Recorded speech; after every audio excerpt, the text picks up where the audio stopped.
अखबार। चाय बना लाओ राजा साहब के लिए? हाँ, वो पॉट में बनाना, पत्ती डालकर। जी जी।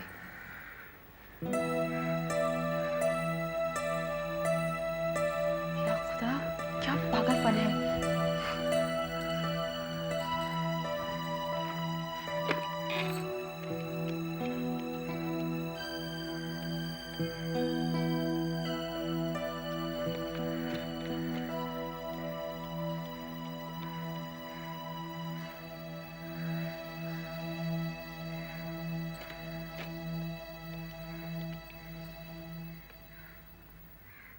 हेलो असिस्टेंट्स, प्लीज़ 472831 मिलाइए, मुझे मिल नहीं रहा।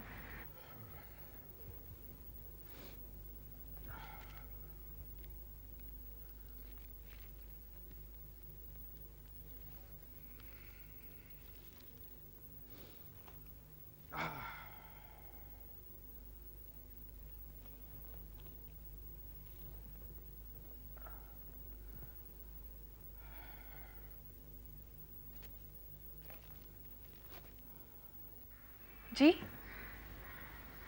खराब है। Thank you. आप मेरे साथ चलिए ना, जल्दी तैयार हो जाइए। अमिता के यहाँ जाना है। अमिता के यहाँ? क्यों? देखिए ना पागल लड़की, वो हमारे कॉलेज की लड़की के रेप केस में गवाही देने जा रही है। ये तो ठीक नहीं है। ऐसे मुकदमों में वकील पता नहीं क्या क्या सवाल पूछते हैं। चलिए तैयार हो जाइए। चलिए।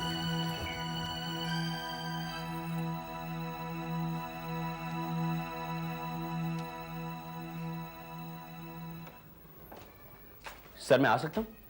आओ आओ। सर आपने ये अखबार पढ़ा है? बैठो बैठो।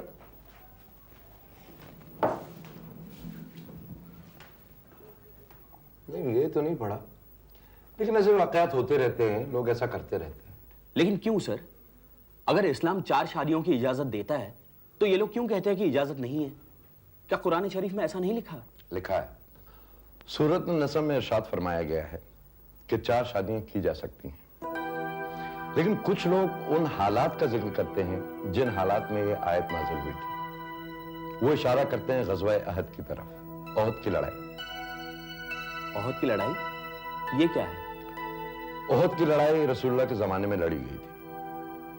इसी लड़ाई में एक ही कबीले के ज्यादातर मर्द मारे गए और जो बचे वो उनकी बेवाओं और यतीमों को लेकर बैठ गए और उनका माल खाने लगे। तभी इरशाद फरमाया गया कि यतीमों की सरपरस्ती करो। अगर डर है कि इंसाफ नहीं कर सकते तो उनकी बेवाओं से शादी करो। 2, 3 या 4 शादियां कर सकते हैं। लेकिन अगर ये डर है कि इन बीवियों के साथ इंसाफ नहीं कर सकते, सिर्फ एक ही शादी करो। लेकिन इस तरह से तो ये आयत एक से ज्यादा बीवी करने की इजाजत देने के लिए नहीं आई। करेक्ट।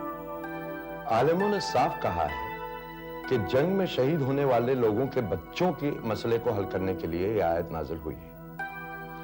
अगर इन बच्चों को वैसे हक न दे सको तो फिर उन औरतों से शादी करो जिनके साथ ये यतीम बच्चे हो।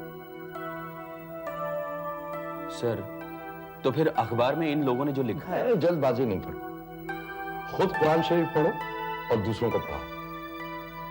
सूरत अन-निसा की कमेंट्री अपने सामने रखो, सब चीजें आईने की तरह साफ हो जाएंगी। लेकिन तुम इसलिए तो नहीं आए। क्या करता सर? अम्मी जान ने ये अखबार पढ़ा और आध हम की कहने लगी तुम वकील बनने जा रहे हो। बताओ ये सही है या गलत? मैं क्या कहता, मुल्ला की दौड़ मस्जिद तक, इसीलिए आपके पास चला आया। और फिर आपको ये फाइलें भी देनी थी जो आपने मुझे पढ़ने के लिए दी थी। बात दरअसल औरतों की ही है, उनका हक बनता है। इस्लाम ने जो उन्हें हुकूक दिए हैं और जिनका जिक्र खुले अल्फाज में और इशारों से कुरान मजीद में आता है, उसको समझने की कोशिश करें ताकि मांग कर सकें।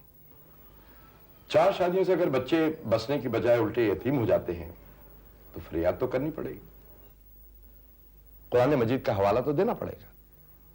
न जाए रफ्तन न पाए मानन, न जाने की कोई जगह न बचने का कोई रास्ता। और अगर हक इस्तेमाल करना है तो उसके साथ जो शर्तें लगी होती हैं उन्हें देखनी और पूरी करनी चाहिए। उसूल तो यही कहता है। बाकी बेईमानी कर लो।